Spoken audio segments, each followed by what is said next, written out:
Okay, no babbling here about who I am or anything about my farm, what I do. Let's cut to the chase.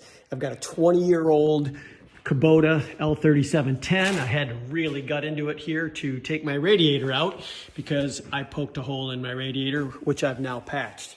The thing that I'm here to talk about, though, is this pre-screen that Kubota gives you to protect that radiator from leaves and other debris that would get into it.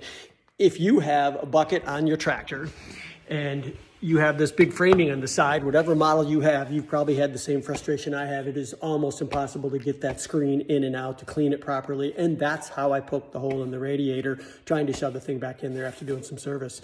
So I'm gonna show you a quick little hack here that I'm putting together. Okay, so here's what you're gonna need. You're obviously gonna cut a piece of screen to fit your frame size on your radiator, which I've done here. See my piece of screen, piece of some Gorilla Tape. These are 1/4-inch pieces of plastic rod. They're very flexible yet strong. So I'm gonna suggest those. Obviously some adhesive magnetic tape. So I think you see where I'm going with this. Again, here's what I'm replacing.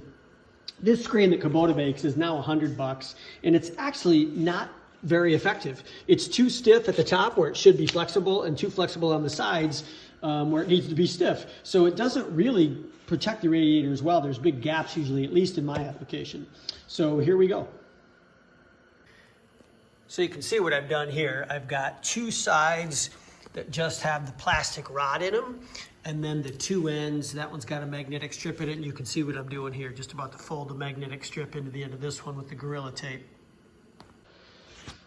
So there it is. There's Kubota's, which of course never lays flat. And there's mine, which is laying perfectly flat with magnets on two ends to adhere to the magnets I put on the track. Okay, so here's the trick. You can see I've just fed it into the beginning of the frame. You can see these plastic rods I put in the top and bottom are flexing easily. This thing is sliding in super easy. And look at that, the magnets are already pulling this thing against the frame. This is a way tighter fit than the original Kubota piece. I got like $5 into these materials at most. In fact, I had them all around and I have anything into it. Hey, so there you have it. A better and tighter fit than the original.